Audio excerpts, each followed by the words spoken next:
Je me souviens encore de mon arrivée en Birmanie, aujourd'hui appelée Myanmar.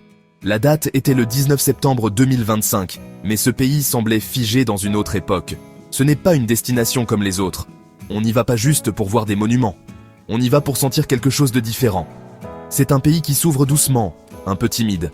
Il garde ses secrets bien au chaud. J'ai tout de suite compris que mon voyage ici serait spécial. Je n'allais pas seulement filmer des paysages, j'allais essayer de comprendre les gens, leur vie, leur histoire si complexe et si riche. L'air était chaud et humide, rempli d'odeurs inconnues, un mélange d'épices, d'encens et de terre mouillée. Les gens me regardaient avec curiosité. Moi, avec ma petite caméra rouge, j'étais une attraction. Mais leurs regards n'étaient pas insistants.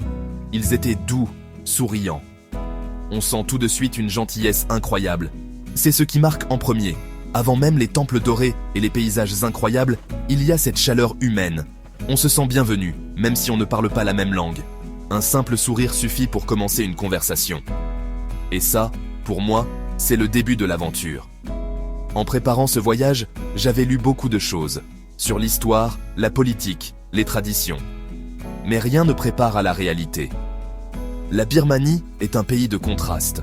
On voit des pagodes couvertes d'or à côté de maisons très simples. On voit des moines en robe safran marcher avec des smartphones.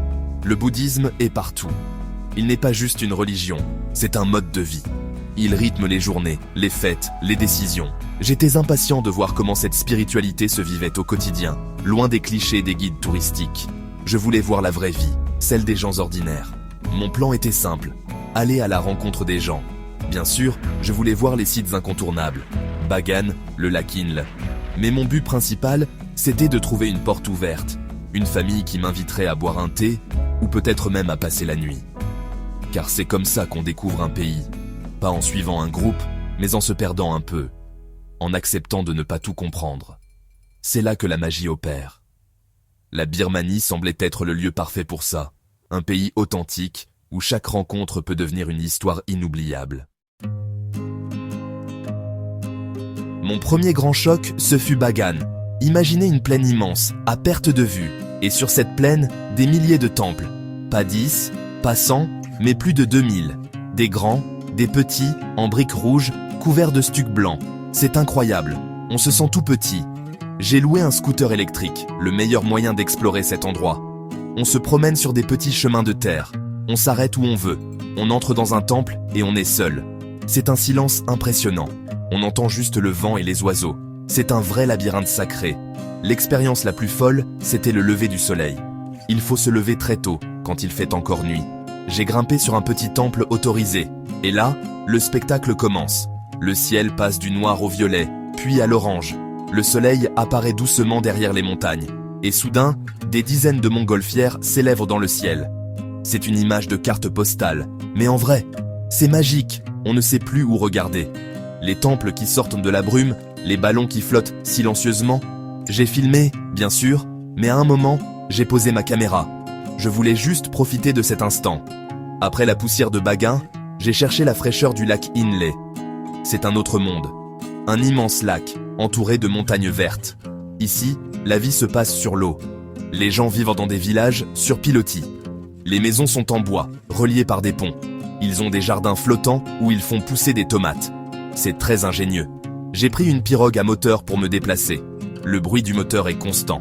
Mais dès qu'on s'enfonce dans les petits canaux, on retrouve le calme. On croise des femmes qui lavent leur linge, des enfants qui jouent dans l'eau. Le plus célèbre ici, ce sont les pêcheurs. Ils ont une technique unique au monde. Ils rament avec une jambe. Ils se tiennent en équilibre sur une jambe à l'arrière de leur barque. Et avec l'autre jambe, ils enroulent la rame pour avancer. Ça leur permet d'avoir les deux mains libres pour manipuler leur grand filet de pêche en forme de cône. C'est comme une danse sur l'eau. C'est très beau et très physique. J'ai passé des heures à les observer. J'ai essayé de discuter avec eux. Ils ne parlent pas beaucoup. Ils sont concentrés. Mais leurs sourires en disaient long. Mon voyage m'a ensuite mené à Yangon, l'ancienne capitale. C'est une grande ville, bien plus agitée que le reste du pays. Il y a des voitures, du bruit, des bâtiments coloniaux un peu décrépits. Mais au milieu de cette agitation, il y a un lieu hors du temps, la pagode Shwedagon. C'est le site religieux le plus important de Birmanie. On la voit de très loin. C'est un immense stupa doré qui brille sous le soleil. Pour y entrer, il faut enlever ses chaussures. On marche pieds nus sur le marbre frais. C'est une règle de respect et ça change tout. On se sent plus humble. L'ambiance à Shwedagon est incroyable. Ce n'est pas un musée, c'est un lieu de vie.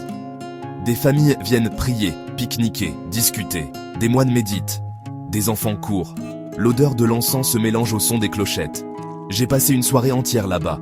Quand le soleil se couche, la pagode s'illumine. L'or brille de mille feux. C'est un spectacle hypnotisant. J'ai vu des gens verser de l'eau sur des statues de Bouddha, correspondant à leur jour de naissance. C'est un rituel très important pour eux. J'ai ressenti une ferveur et une paix très profonde. Ensuite, direction Mandalay, le dernier grand royaume de Birmanie. C'est le centre culturel et religieux du pays. La ville est immense, un peu chaotique. Mais autour, il y a des trésors. J'ai visité des monastères en bois de teck, comme le monastère Shwenandao. Les sculptures sont d'une finesse incroyable. On imagine la vie des rois d'autrefois. J'ai aussi grimpé la colline de Mandalay au coucher du soleil. La vue sur la ville et le fleuve Irrawaddy est magnifique. On voit des centaines de toits de pagodes qui scintillent. Mandalay est aussi la ville des artisans. J'ai passé du temps dans des ateliers. J'ai vu des hommes frapper des feuilles d'or. C'est un travail de patience. Ils tapent pendant des heures pour obtenir des feuilles aussi fines que du papier à cigarette. Ces feuilles d'or serviront à couvrir les statues de Bouddha dans tout le pays. J'ai aussi vu des sculpteurs sur marbre et des marionnettistes. Ce sont des savoir-faire qui se transmettent de génération en génération. C'était fascinant de voir ces gens travailler avec autant de passion et de précision. C'est l'âme de la Birmanie qui s'exprime à travers leurs mains. Un voyage, c'est aussi les saveurs. Et en Birmanie, j'ai été servi. La cuisine est délicieuse, pleine de surprises. Le plat national, c'est le mohinga. C'est une soupe de poisson avec des nouilles de riz.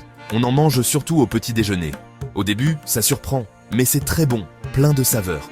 On y ajoute du citron vert, du piment, de la coriandre. J'en ai mangé dans des petits stands de rue, assis sur des tabourets en plastique. C'est là que c'est le meilleur. C'est simple, pas cher, et on est au cœur de la vie locale. La cuisine birmane est un mélange d'influences, un peu indienne, un peu chinoise, un peu thaï. Mais elle a son propre caractère. J'ai adoré les currys birmanes.